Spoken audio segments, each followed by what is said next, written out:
It's time again to recap the latest news from the solar industry, compiled by the American Solar Energy Society. I'm Jay Warmke with SolarPVTraining.com, and this is the news from the solar industry for the week of July 1st. Well, it may seem fairly intuitive that the longest day of the year is actually going to produce the most energy from sunlight. On June 20th, which is the summer solstice, that's the point when the Earth's axis places the northern hemisphere most directly towards the sun, resulting in the most hours of daylight. And since 90% of the world's solar panels are in the northern hemisphere, well, then about 90% of the solar panels are getting the most sunlight. Folks who study such things, such as the research firm of Ember, have found that about 20% of the world's electricity was generated from solar this year's solstice, up from 16% a year ago. And for the month of June, energy from solar is expected to account for about 8% of the world's energy supply. So how does the U.S. stack up in this solar solstice race? Well, for the month of June, the U.S. is expected to receive about 7% of its electricity from solar, up from 5% last year. China will get about 10%, the European Union about 20%, and Spain is the global leader right now at about 30% of its energy supply for the month of June from solar. Environmentalists had harsh criticism for PJM's plans on how they're going to comply with the new interconnection rules that have been handed down by FERC. PJM is the nation's largest regional transmission authority, controls how the grid operates in a region that really goes from New York to Chicago.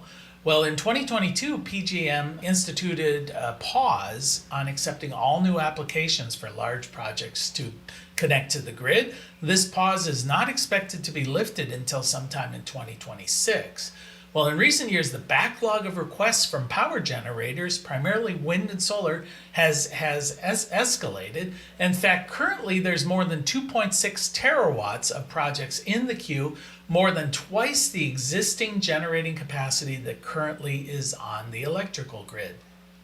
And once an application has been received, it can often take as much as 4 years for that application to work through the process. So why does it take so long? Well, a typical process involves first applying, then paying a substantial deposit, then proving you've secured the land for the project, then pay for a grid feasibility study, which basically says, can the grid handle this new power? A grid impact study that says, all right, if it can handle it, what's the impact on the rest of the grid?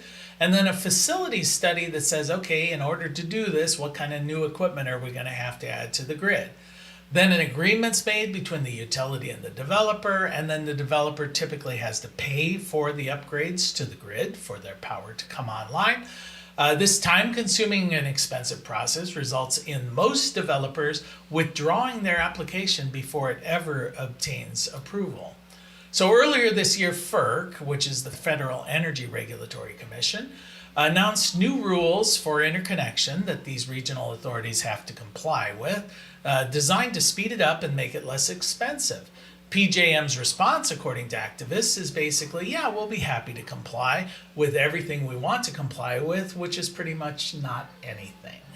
The U.S. storage market grew 84% in the first quarter of this year over the first quarter of last year, adding 1.265 gigawatts of capacity. This is according to a new report by the American Clean Power Association. Nevada, California, and Texas accounted for about 90% of these storage additions to the grid. The storage market has been surging in recent years. In 2023, developers and utilities added 6.4 gigawatts of storage capacity to the grid. That's an increase of over 70% from the year before. In 2024, EIA projects that 14.3 gigawatts of new storage will be added, accounting for about 23% of all of the new generating capacity added to the grid this year. Now, residential storage continues to grow, but at a much more modest 8% rate in the first quarter of this year over the fourth quarter of last year. Solar industry advocates are celebrating a couple of legislative wins during the last several weeks.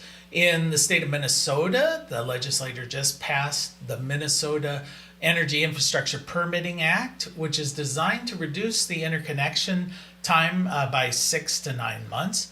It's also designed to make the process less expensive, easier, more consistent, more predictable, and advocates say that it'll help Minnesota meet their 100% renewable energy goal by the year 2040.